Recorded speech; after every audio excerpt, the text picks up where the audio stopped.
सियोनाच्या डोंगराजवळ पोहोचला. तो डोंगर यरुशलेमच्या जवळ होता.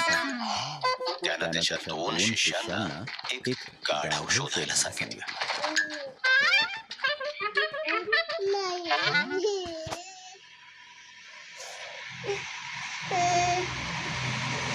त्यांना एक गाढव आढळलं आणि त्यांनी त्याच्यावर आपले अंगरखे ठेवले.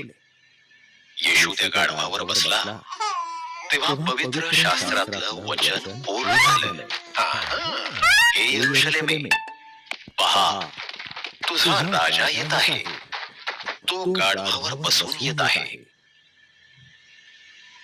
येशूनं गाढवावर बसून यरुशलेमेत प्रवेश केला.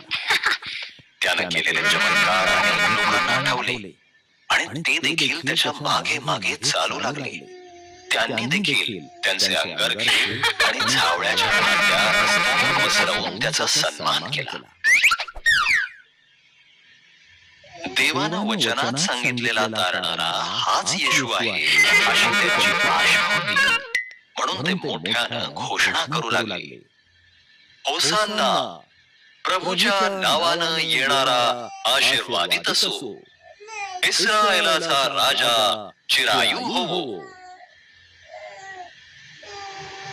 संपूर्ण जग त्याच्या मागे चाललं आहे अशी परुषी लोक कुरकुर करू लागले.